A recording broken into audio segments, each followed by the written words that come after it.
and welcome to today's lesson, which will be on using fractions and percentages in calculations. So as you can see, I've got a question written down here. What is 1/4 of 8? I'm sure most of you can tell me that the answer is 2, but how would we actually go and work this out? Well, let's see, 1/4 of 8 is basically asking what times 4 equals 8. So you know 2 times 4 equals 8, and 8 divided by 4 equals 2. And that's pretty much all it's asking, is what is 8 divided by 4. So that's a nice, easy exam question. 1, maybe 2 marks if it's a hard one. But how about this question? What is 3/4 of 12? There are a few ways you could do this. You might think, well, 1/4 of 12 is 12 divided by 4, which equals 3. And 3/4 is 1 minus 1/4, so it's going to be 12 minus 3, which equals 9, which is correct. But the best way, or at least what I think is the best way, you may disagree, is quite simply, you just take your 12 and you multiply it by 3/4. It's as simple as that. What is x of y? Multiply the two together. Just to very quickly recap how we actually do this multiplication. Obviously, if you have two fractions, take 5/8 and 4/5. No, that's a terrible example. 4/7. To multiply them together, you just multiply the top and the bottom individually. So you'd get 20/56, which would then simplify down to 5/14. Obviously, in the case where it's a fraction and a whole number, it's quite simple. You just multiply the top by the whole number. So 12 times 3/4 here it's the same as 12 divided by 1, or 12/1 times 3/4, which, as we've seen, is just 12 times 3 over 1 times 4. You do that multiplication, you get 36/4. And if you then simplify that down, it's just equal to 9. And that's where the 9 comes from. So, without further ado, some questions for you. This works for all fractions. This works for improper fractions as well. If you've got a mixed number, say work out what 1 2/5 of 15 is, there are two ways you can do this. You can either convert your mixed number into an improper fraction and do 7/5 times 15, or you can split it up, so you do 1 times 15 plus 2/5 times 15. In either case, 7/5 times 15 is equal to 21.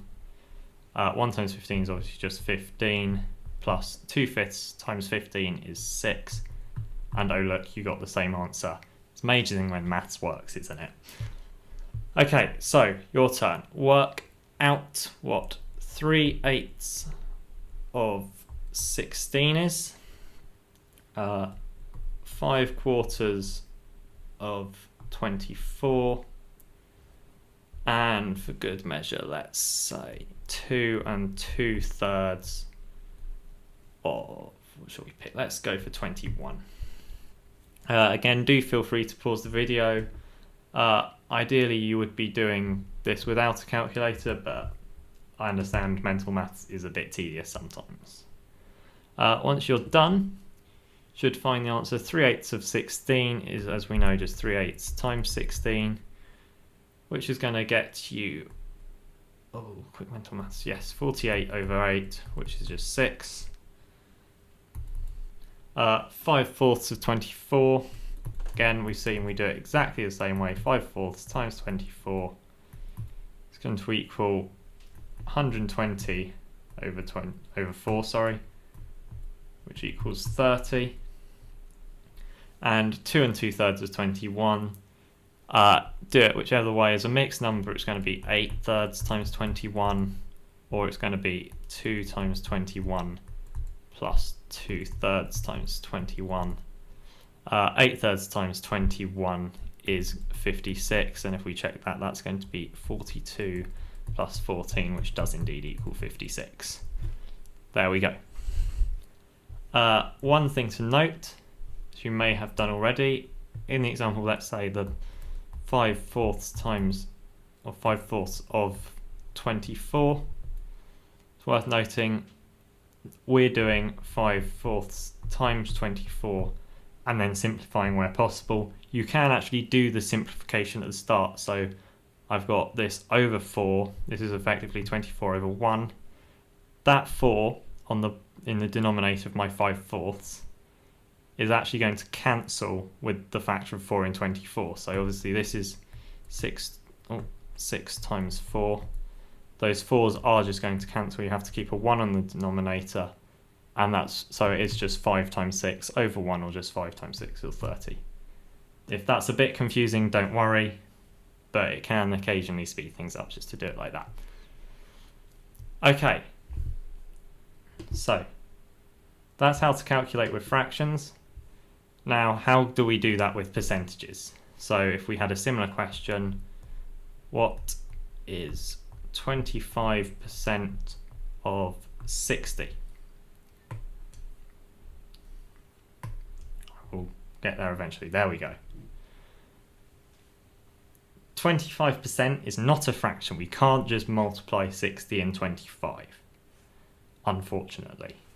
Although you probably don't fancy it. I don't blame you.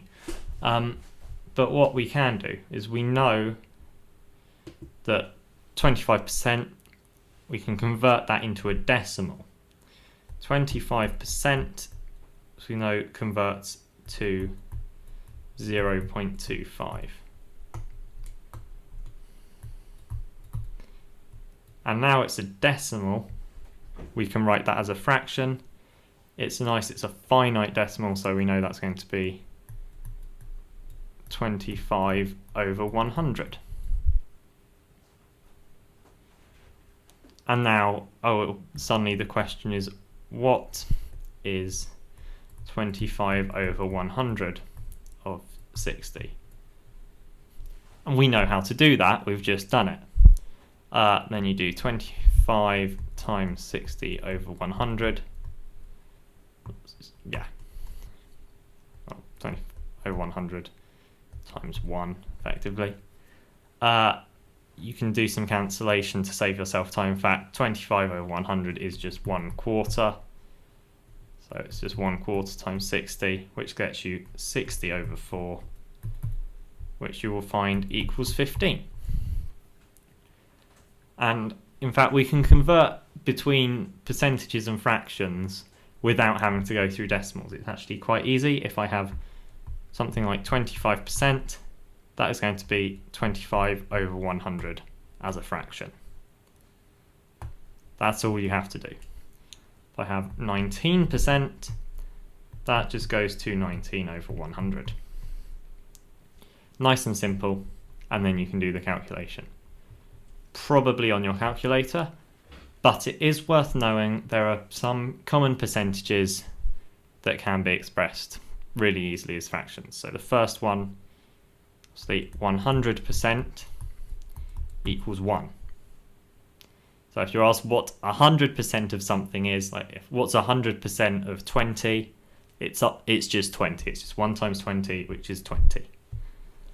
The 50% equals 50 over 100, which equals a half. So it's just from simplifying down the fraction into its simplest form. 50% is a half. Similarly, 25% is a quarter.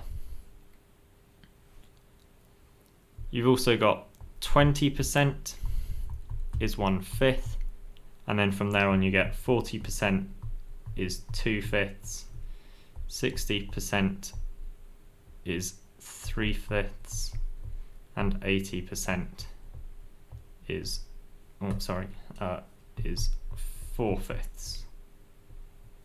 Nice and simple.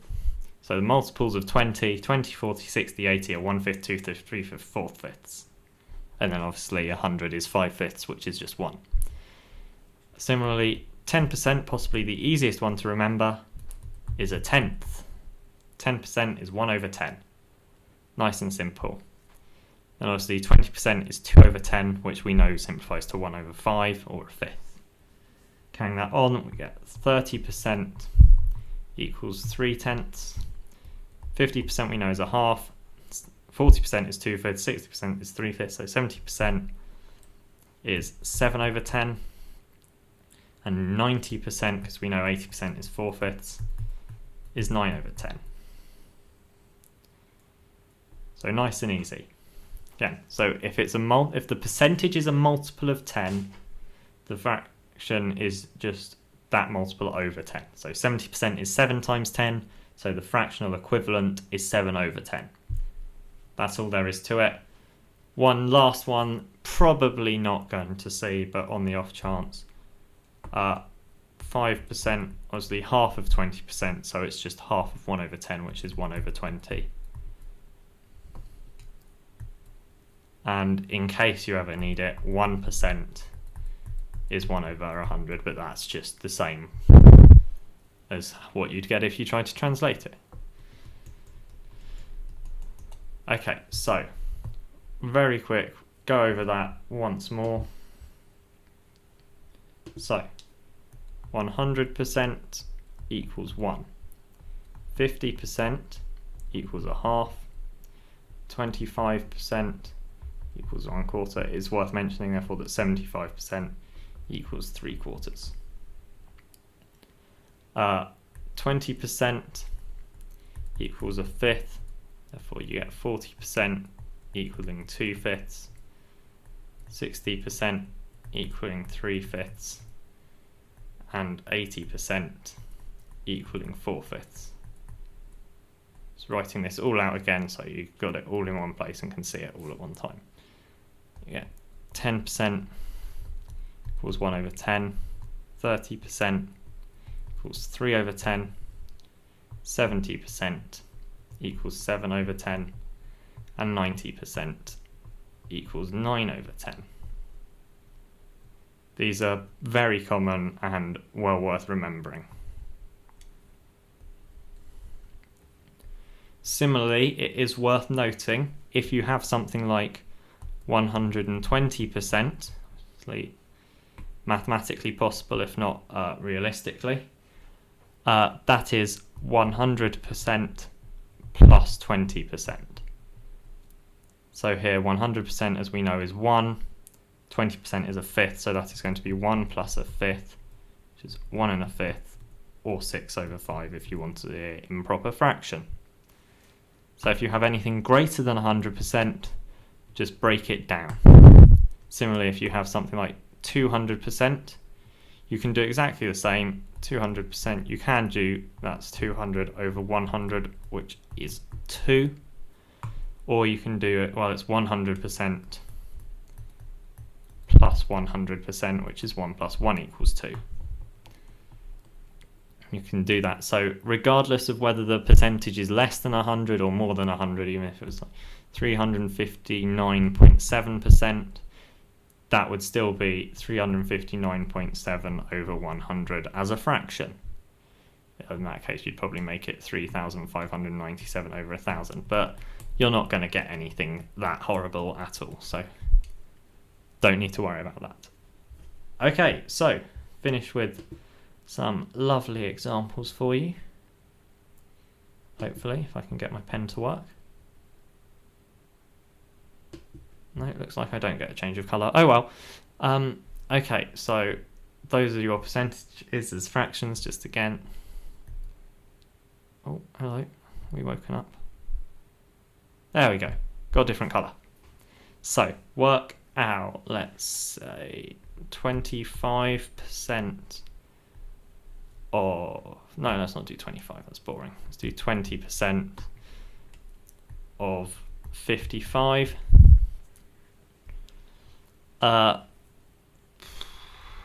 90% of 70.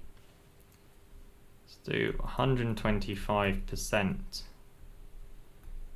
of, let's see, 88. And to finish with, we'll say 350% of, let's pick a nice small 18. Again, pause the video if you want more time. Now that I've got my tech working again, answers. So 20% of 55 is, as we know, 1/5 times 55, which is 55 over 5, simplifies down to 11. 90% of 70 is, as we know again, 9/10 times 70, which is, if you work it out, you get 630 over 10, or 63. 125% of 88. That is, as we know, 100% plus 25%. 1 plus 1 over 4. So it's going to be 5 over 4 times 88, which works out as 110. And finally, 350% of 18. You might see that's 100% plus 100% plus 100% plus 50%. Or you could take the shortcut. If it's 3 digits, or basically anything apart from the last 2 digits is going to stay the same. So there's 3 and then there's the 50. So the 50% is a half and the 3 is just 3. It will stay as a 3. It's normally 300. When you do that division by 100, it becomes 3. So that's just 3 plus a half. So 3.5, or 7 over 2 times 18. That is going to work out also at 63. Okay, so that's all for today. Next lesson we'll be working on a bit more of this, using some of the more wordier problems. Yeah, cool. Thank you for watching.